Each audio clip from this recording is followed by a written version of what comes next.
Bom dia, queridos. Graça e paz. Deus abençoe sua vida. É um prazer mais uma vez estarmos aqui. Como já disse, nosso texto é Marcos, capítulo 8, a partir do verso 22. Quero compartilhar com você sobre a graça de Deus que opera no início, meio e fim da vida cristã.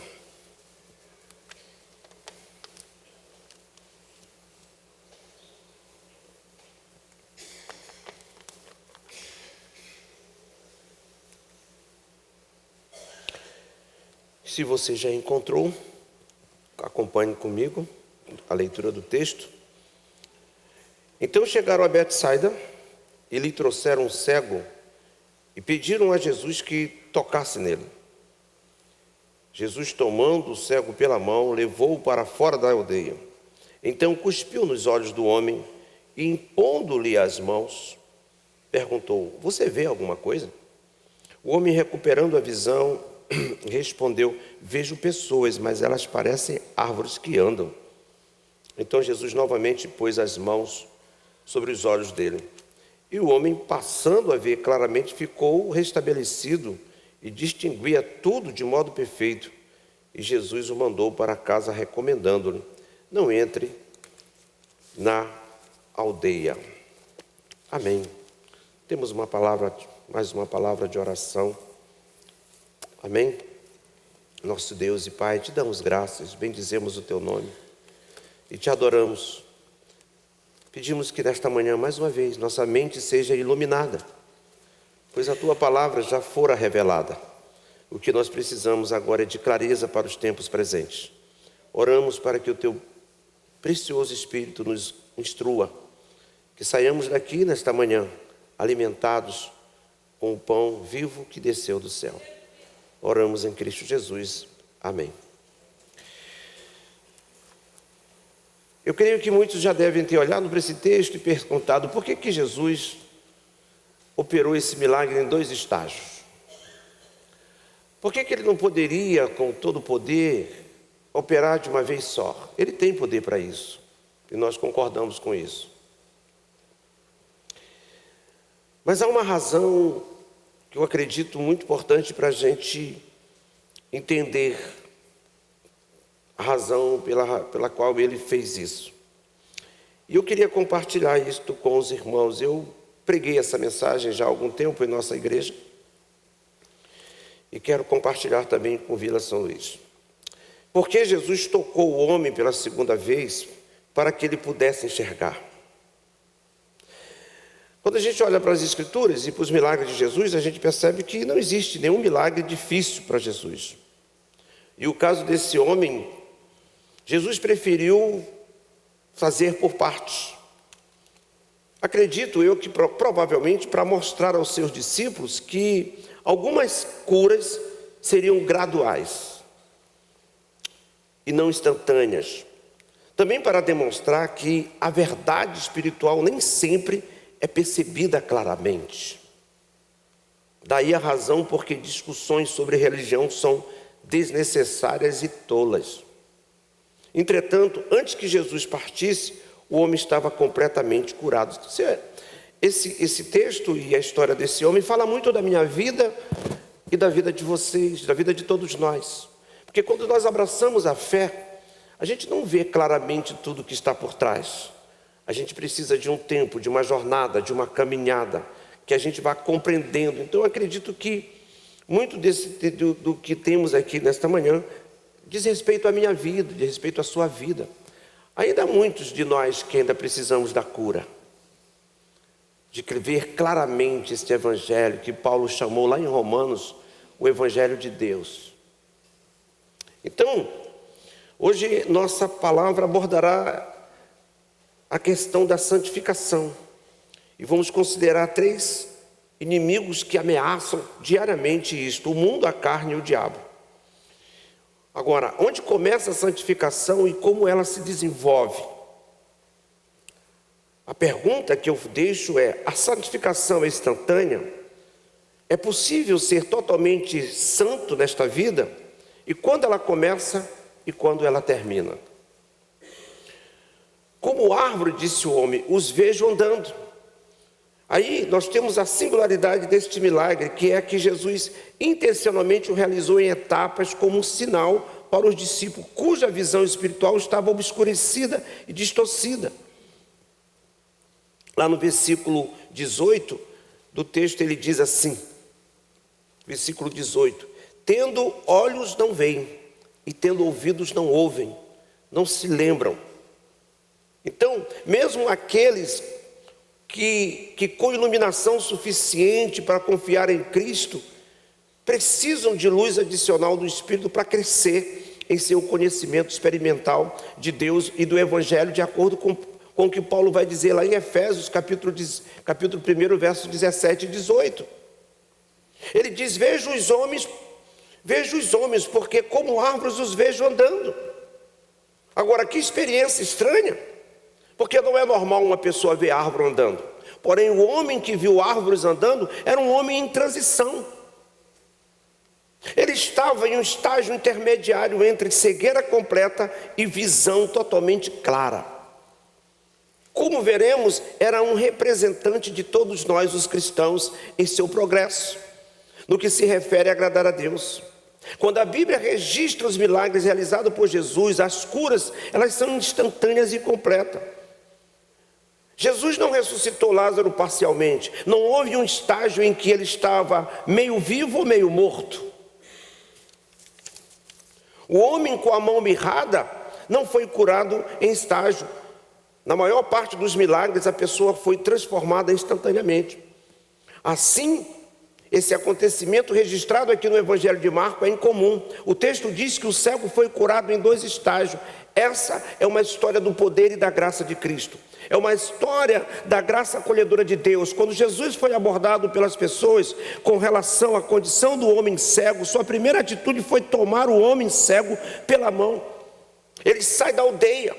Desse modo, Jesus o conduziu para fora da cidade. O Filho de Deus certamente tinha poder para curar o cego ali mesmo, no meio de todos. Contudo, Jesus o conduziu para longe da multidão para ministrar a ele em particular. Quando se afastaram da multidão, Jesus fez algo que pode ferir nossa sensibilidade. Ele colocou saliva nos olhos do homem. E atualmente um ato como este é um insulto grave. O objetivo de Jesus, porém, não era insultar, mas era curar. Ele passou saliva nos olhos do homem e perguntou se ele conseguia enxergar alguma coisa. Olha, foi nesse momento que o homem começou a ver homens como árvores que andavam. Ele viu que qualquer cego daria tudo para ver. Sua visão estava turva, mas ele conseguia enxergar. Há poucos momentos ele não enxergava nada, agora de repente conseguia distinguir entre luz e a sombra. O novo mundo estava se abrindo diante dele. Uma nova realidade de vida começava a chegar. Parece que coisas antigas estão indo e novas estão chegando. Tudo está se fazendo novo na vida deste homem. Mas Jesus ainda não tinha terminado. Ele aplicou um segundo toque e as coisas estavam obscuras, ficaram nítidas. Agora o homem podia distinguir claramente entre árvores e homens. Ele via as árvores paradas com seus galhos se agitando ao vento e enxergava os homens andando. Ele podia perceber a diferença entre pessoas altas e baixas, gordas e magras, feias e bonitas. Embora a Bíblia não diga, parece evidente que os olhos não foram a única parte do homem a ser curada. Com o toque de Cristo, veio também a cura do coração. Seu coração de pedra havia sido tocado por outro de carne, que pulsava de maneira nova, com vida espiritual. A Bíblia usa a cegueira como uma metáfora para ilustrar nosso estado caído. Todos nós somos como cegos de nascença. Entramos neste mundo em um estado espiritual de escuridão. Não vemos as coisas do reino de Deus. Por natureza temos escamas sobre os olhos. Atos capítulo 9, 18 e 19. Você lembra do apóstolo Paulo? Perseguindo a igreja. Estava cego no seu próprio mundo. Quando tem um encontro com Cristo. Diz o texto sagrado que o homem de Deus que orou por ele, as escamas ali caíram os olhos. Cataratas tão densas que não podemos sequer perceber. Homens como árvores que andam. É preciso um ato especial da graça de Deus para que enxerguemos o seu reino. O ato da graça de Deus pelo qual nossos olhos são abertos para as coisas de Deus é a regeneração, é o novo nascimento. Essa é uma obra que só Deus pode realizar. Não somos mais aptos a regenerar a nós mesmos do que um cego é capaz de enxergar por um simples ato da sua bondade. A regeneração não ocorre em estágios, ela é instantânea. É realizada pelo toque do Espírito Santo de Deus em nossa alma. É uma obra soberana e totalmente eficaz, acompanhada pelo poder imediato da onipotência de Deus. Só Deus pode dar vida à alma humana. Exemplo, nós temos o vale de ossos secos. E ele faz isso diretamente sem o uso de meios. E em nosso texto de Marcos vimos que Jesus passou saliva nos olhos do cego. Em outra ocasião, ele passou nos olhos de outro cego uma mistura de saliva e terra. E mandou que ele se banhasse no poço de Siloé. João vai registrar isso lá no capítulo 9, versos de 1 a 12. Contudo, o poder para a realização do milagre não estava na saliva, nem na água do poço. Em outras ocasiões, Jesus curou sem isso. Portanto, seu poder é direto. Embora eu e você sejamos regenerados instantaneamente pelo poder soberano do Espírito de Deus e transferidos imediatamente do reino das trevas para o reino da luz, nossa santificação realmente acontece em estágio. Quando nascemos de novo, vemos homens como árvores que andam. Nossa visão espiritual anda obscura, não vemos todas as coisas em um foco nitidamente espiritual. Haverá um dia em que todos os requisitos, os resquícios da nossa velha natureza serão destruídos. Como diz as Escrituras, agora vemos como em espelho, obscuramente, então veremos face a face. 1 Coríntios 13, 12. Haverá um dia em que nosso coração estará tão purificado que a bem-aventurança de Cristo será cumprida. E Mateus vai dizer: bem-aventurados os limpos de coração, porque verão a Deus. A obra de aperfeiçoamento total do nosso estado espiritual é chamada de glorificação. A glorificação não acontece nessa vida. Devemos esperar pelo céu para que a nossa santificação seja completa. Por isso, embora vejamos o que não podíamos ver antes, ainda vemos através de um vidro escuro, ainda pecamos, ainda erramos, ainda falhamos e ainda dependemos da graça de Deus. Todos os dias, todo momento da nossa vida, carecemos da ajuda de Deus. Não somos perfeitos, falhamos. Tem dias que somos maravilhosos, tem dias que é tudo muito bem, mas tem dias que as coisas são ruins. Há dias em que tudo que nós queremos é estar na casa de Deus, e tem dias em que tudo que nós queremos é não sair da cama. Faz parte. Estamos num processo. Haverá uma glorificação, mas ainda não é chegada a hora. Chegará o dia. A regeneração é o início da jornada. Trata-se de uma jornada com sucessos e fracassos, com crescimentos e tropeços. Às vezes o progresso parece dolorosamente lento, mas existe. É um movimento para a nitidez, uma vida que começa com o toque da graça e se move em busca de uma graça cada vez mais abundante. O progresso na caminhada parece tão lento na vida cristã que você sente como se estivesse andando sem sair do lugar. Você olha para a sua vida e diz: meu Deus, parece que minha vida não muda, parece que as coisas estão sempre... Eu não sei se você é assim, mas eu sou assim. E eu fico olhando pelos tempos de caminhada e parece que nada está acontecendo. Mas eu quero dizer para você nesta manhã: Deus está trabalhando na sua vida. Ainda que você não perceba, mas tem coisas acontecendo aí. Amém?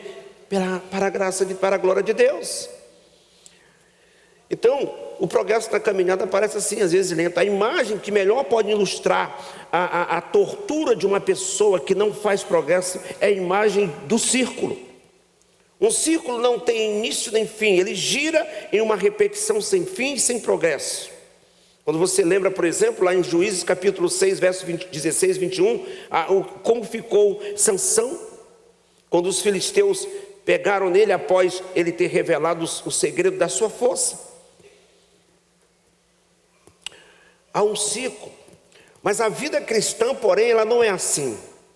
A vida cristã não é um ciclo, ela não segue o padrão do círculo, ela é uma linha, ela tem um início, ela tem um meio e ela tem um fim. Há uma meta final de glória. Paulo disse: combati o bom combate, completei a carreira, guardei a fé. O Deus que começou todas as coisas tem uma meta para o seu povo.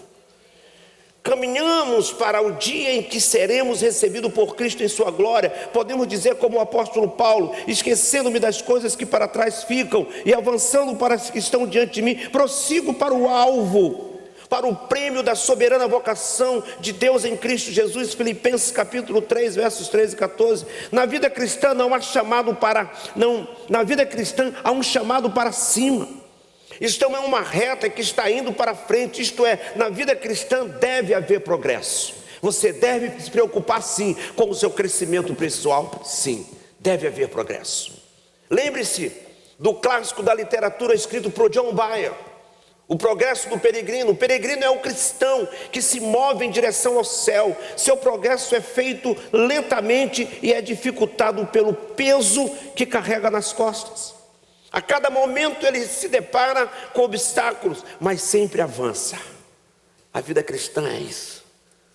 Não é do nosso jeito, é do jeito de Deus. É por meio das lutas, das dificuldades, dos obstáculos que você cresce, que você amadurece, que você aprende a conviver com gente, a aprender a lidar com pessoas, a viver nessa sociedade corrupta e ainda assim se tornar santo. Isso é graça. No seu trabalho, na sua vizinhança, na igreja, você está crescendo. E esse clássico, a cada momento, ele se declara como os obstáculos, mas você avança. E John Byer compreendeu duas importantes verdades da vida cristã. Primeiro, ele diz que ele compreendeu que nós somos peregrinos. Segundo, e nós estamos fazendo progresso. O peregrino é alguém que está a caminho, é uma pessoa em trânsito. Como Abraão, o pai da fé, ele busca um país melhor, cujo curador, o Criador é Deus. Todos os cristãos são peregrinos desse mundo. Pedro vai dizer em sua primeira carta, no capítulo 2, versículo 11. Todos os cristãos fazem progresso. O progresso é assegurado pelo Espírito Santo em nosso coração, que se recusa a permitir que fiquemos parados. Há momentos em que até regredimos. E como os discípulos de Jesus, nos escondemos e nos trancamos quando deveríamos nos alegrar e anunciar ao mundo a vitória de Cristo. Contudo, Cristo não permite que essa situação dure para sempre. Ninguém nasce cristão. Por natureza, nós somos carne. A vida cristã começa com a obra do Espírito no novo nascimento. Neste ponto, somos iguais. Ninguém jamais se converteu a si mesmo. O novo nascimento é obra de Deus, é o Evangelho de Deus. Romanos capítulo 1, Paulo vai dizer isso com todas as letras, que foi chamado para ser apóstolo através do Evangelho de Deus. O Evangelho é de Deus, é o poder de Deus para transformar vidas. Dependemos disso todos os dias da nossa vida. Não importa qual homem vai estar neste púlpito e quanto a sua teologia pode ser linda e maravilhosa, ele é um miserável e pecador e depende da graça de Deus todos os dias, tanto quanto aqueles que o ouvem diariamente. Ninguém é melhor. Todos carecem da graça de Deus. Todos precisam disso todos os dias. Ninguém no mundo, por melhor que seja um pregador, ele jamais foi glorificado neste mundo. Ele só será na eternidade. A glorificação é lá. Enquanto está nesse mundo, vai cair, vai falhar. Algumas coisas você já não faz mais, graças a Deus. Mas há coisas que você ainda precisa se libertar e precisa deixar. Todos nós. Então somos carne, a vida cristã começa assim. Não existe santificação instantânea. Não existe aquela coisa, eu receber a Cristo, eu vim para Cristo, pum, pronto, agora eu sou santo. Não, você ainda vai falhar. Todos nós. Ela sempre leva um tempo. Como todo processo, ela também está sujeita a dificuldades e obstáculos. Sempre teremos que lidar com isso. A santificação requer muito mais do que uma rápida experiência de imposição de mãos. A santificação é um processo que envolve a vida toda, a maneira como você vive, a maneira como você se relaciona, o que você faz, o que você deixa de fazer, o que você deveria ter feito e o que você não faz. Tudo isso aponta para uma vida de santidade. E é algo realizado pelo Espírito Santo de Deus, pela bondade de Deus, pela graça de Deus. Precisamos estar aos pés do Senhor e pedindo, Senhor, aqui. O bispo Walter recentemente estava conversando, estava ministrando para os homens lá Nova Iguaçu, no encontro de homens, eu acredito que alguns dos irmãos aqui estiveram lá, e ele ensinou uma oração, né, sobre Jesus Cristo, Filho de Deus poderoso, tem misericórdia de mim, pecador. Todos os dias precisamos voltar aos pés da cruz. Quando eu sair deste púlpito pregando a sua palavra, eu preciso voltar novamente e cair de joelho e dizer: me perdoa, pois pequei. Sempre dependemos deste Deus. Santificação é isto. Você pode passar a noite toda no monte e ao descer você pecou. Você pode sair da ceia do Senhor, tomar o cálice, beber, comer do pão, e lá fora ou até no estacionamento você estraga tudo. Somos assim, mas estamos fazendo progresso, estamos crescendo. É lento, nos irritamos quando acontece algo, às vezes em casa, depois de um culto maravilhoso, abençoado, você chega em casa e se estressa com seu vizinho, que coloca aquelas músicas altas, e você não consegue descansar no sono depois, como diz uma diaconisa da nossa igreja, o sono da beleza. Após o almoço, ela não consegue, o som é alto. Aqueles pequenos botequins que estão próximos à nossa casa, o som muito alto. E não satisfeito apenas em colocar músicas, eles ainda exigem e eles ainda querem cantar a todo som. Mas nós estamos crescendo. Amém? Você está crescendo, saiba disso. A santificação requer muito mais do que uma rápida experiência de imposições de mão. A santificação é um processo que envolve a vida toda. Ela envolve uma luta feroz contra a multidão de obstáculos. Há lutas constantes. Há pessoas que dizem: pastor, eu não aguento. É tanta coisa, é tanto problema, é tanta dificuldade. E às vezes você desanima. Os discípulos desanimaram. Nós não somos super crentes, nós somos seres humanos que falhamos. Carecemos da graça de Deus, carecemos da ajuda de oração uns dos outros. Precisamos de irmãos que intercedam por nós. Lá na igreja temos vivido os momentos difíceis. Recentemente temos um casal que chegou para nós e a menina tomou conhecimento que seu pai foi diagnosticado com um câncer de próstata. E ela, visitando ela disse: pastor, tem dia que é difícil. Eu visitei ela, fui lá, abri as escrituras, li as histórias daqueles homens. Eu digo: isso é verdade. Li a história de Jó. Conversei com ela. E ela diz: tem hora que eu fico olhando para o meu pai, sofrendo, tentando encontrar um hospital, não consegue, uma vaga. Eu disse: nós estamos orando, nós estamos crendo, nós estamos olhando e vendo que Deus está fazendo algo. A vida cristã é assim, não é um parque de diversão. Deus não nos chamou para vivermos num parque de diversão. Há momentos de muita alegria, e graças a Deus por isso. Imagina se fosse só lutas e dificuldades. Deus, por sua graça e misericórdia, também faz algo em nossa vida enquanto estamos vivendo na batalha, na luta, enfrentando diagnósticos terríveis, lutas, momentos ruins da vida. Eu ontem estava na igreja, fizemos um culto de inauguração pelo novo local. E nós recebemos uma irmã, um casal, que foram membros de nossa igreja durante muitos anos. E ali, estando conosco ontem, quando aconteceu uma tragédia na sua família, um dos seus filhos, que era membro de nossa igreja, ajudava no ministério, aos 38 anos de idade, ele entrou no hospital Moacir do Carmo numa quinta-feira pela manhã, foi para o CTI na sexta, no sábado ele estava morto. E aquela irmã, e nós ali do lado dela, sofrendo, chorando. Onde você vai encontrar uma palavra nesse momento? Só a palavra de Deus. Mas estávamos juntos. E ela, passados-se os tempos, ela disse: pastor, eu não vou mais para a igreja, eu não consigo ficar mais ali. Tudo que eu olho para aquela igreja me lembra o meu filho. E eu disse: você está livre. E eu compreendo isso. Você pode não estar aqui mais, mas permaneça em Jesus. E ela foi para uma outra igreja próxima de nós, uma igreja batista. E assim que ela chegou lá, ela disse: pastor, eu agora estou na igreja batista. E está lá. Depois desse tempo todo, ontem ela foi na inauguração. Feliz da vida. Mas ela sofreu.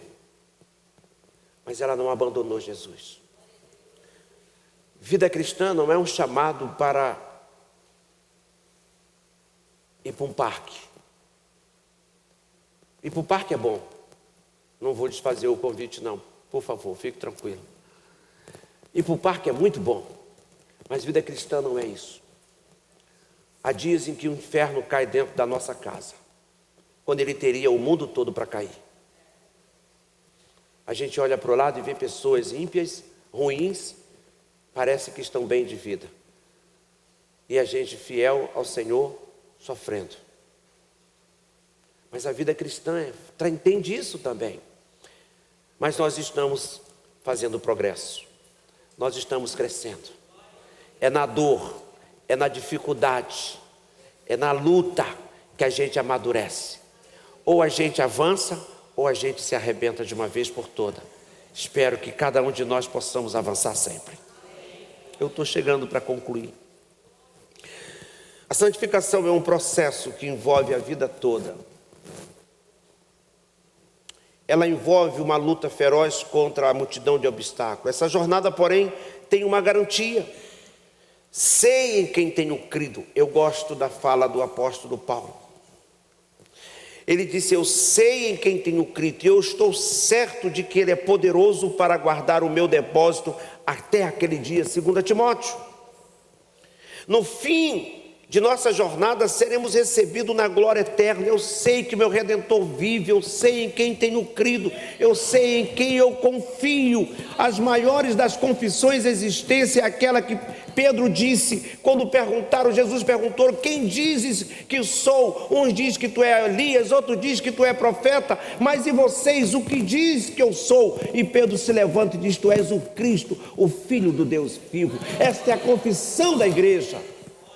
É nessa fé que a igreja caminha, é nessa fé que enfrentamos doença, é nessa fé que enfrentamos dificuldade de todas as sortes. Eu sei que meu Redentor vive, eu sei que o choro pode durar uma noite, mas a alegria há de vir pela manhã, porque Ele vive, Ele não está preso no madeiro, Ele subiu ao céu, está à destra do Deus Todo-Poderoso. Este é o Deus, esta é a fé. Qual é a conclusão? O Senhor quer que haja mudança em minha vida e na sua vida, como a que houve no cego curado. Ele quer que nossa visão clareie para que possamos amadurecer quanto ao modo de perceber o mundo e a maneira que devemos agir enquanto estivermos neste mundo. Assim, essa mudança significa aprender cada vez mais o modo como devemos viver e agradar a Deus.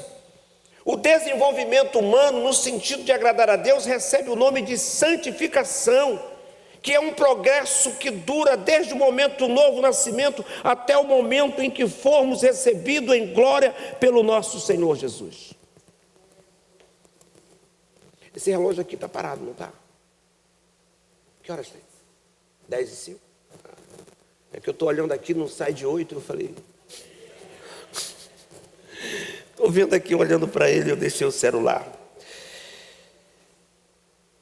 Qual é a aplicação? Precisamos examinar nossa vida e perceber quais os obstáculos estamos enfrentando agora. O que nós podemos fazer à luz do Evangelho de Deus, como disse Paulo, para vencer os obstáculos e desenvolver a nossa santificação. Amados, Cristo curou o cego em 2 etapas para mostrar que quando Deus converte os pecadores, eles não veem tudo o que há para ver, quanto à sua própria pecaminosidade ou à glória de Cristo. Por isso precisamos estar fundamentado e alicerçado na palavra de Deus. Uma pessoa que abraça a fé hoje, ela não vai compreender tudo. Ela precisa de ajuda, ela precisa de mentores. Ela precisa de gente que o auxilie, que ajude. Por que há muitas pessoas que quando vêm as lutas, as dificuldades, elas abraçam? Porque muitas vêm para Cristo pela razão errada, pela motivação errada. Existe um texto sagrado de Lucas capítulo 10, verso 38 e 42, muito conhecido, que é a história de Marta e Maria. Quando Marta simplesmente chega em casa, Jesus vai visitá-las. E Marta está atarefada, está fazendo uma série de coisas, e em algum momento ela para, deixa tudo que está para fazer e vem até a sala e pergunta para Jesus: Senhor, não te importas que eu esteja ali trabalhando, fazendo tudo para a casa ficar bonita para ti, enquanto Maria está aí te ouvindo, eu ali me acabando de trabalhar? E Jesus disse para ela: Marta, Marta, você se ocupa com muitas coisas. Maria escolheu a melhor e essa ela não lhe será tirada. Deixa eu dizer uma coisa para esta igreja. Marta não está errada. Quando recebemos alguém em nossa casa, a gente quer apresentar a melhor, causar a maior impressão possível. Sim ou não? Quando não dá tempo, quando nós somos pegos de surpresa por alguém que nos visita, a gente corre desesperado para colocar tudo debaixo da cama em algum lugar, porque a gente quer que a casa seja, que a pessoa saia com a melhor das impressões. Não é verdade? A sala a gente arruma e deixa tudo. E certamente Marta não está errada. Ela está certa, ela quer fazer de tudo melhor, só que a motivação dela estava errada. Ela estava certa em arrumar a casa porque Jesus é especial. Ela queria o melhor para ele. Mas naquele momento, a sua motivação não era correta. Alguns acreditam que depois Marta até volta para sentar e ouvir com Jesus. O texto sagrado não nos permite isso, mas pressupomos que pode ter acontecido isso. E Marta certamente estava fazendo melhor. Às vezes nós entramos na igreja pela motivação errada.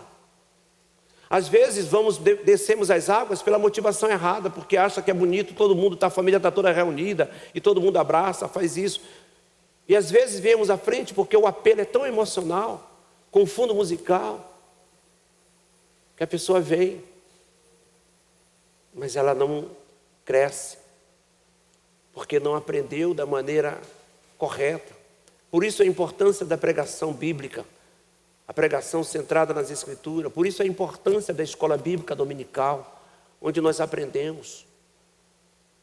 Um cristão verdadeiro não anda atrás de self-service cristão.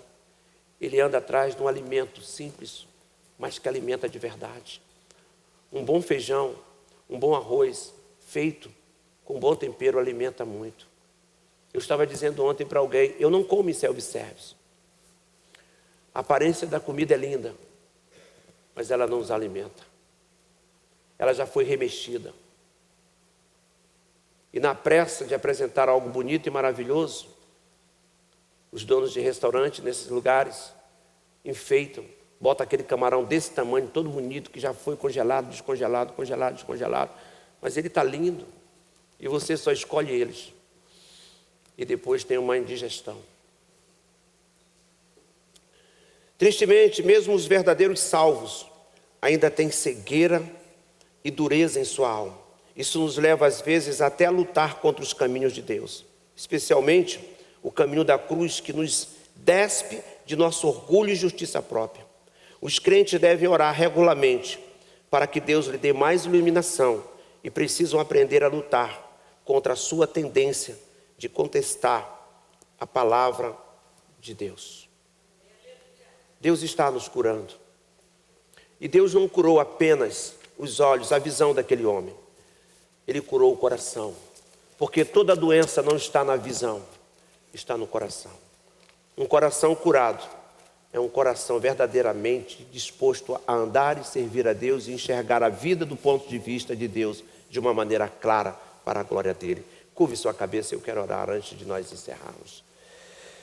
Deus e Pai, te dou graças mais uma vez pela oportunidade de usar esse púlpito. Ó Deus, que é tão sério, pelo homem que ocupa ele e ocupará. Ó Deus querido, e obrigado por essa oportunidade. Que a tua palavra, ó Deus, encontre um espaço no coração de cada um de nós. Que nossas vidas possam ser melhoradas a cada dia pelo poder da pregação única e exclusiva da palavra de Deus.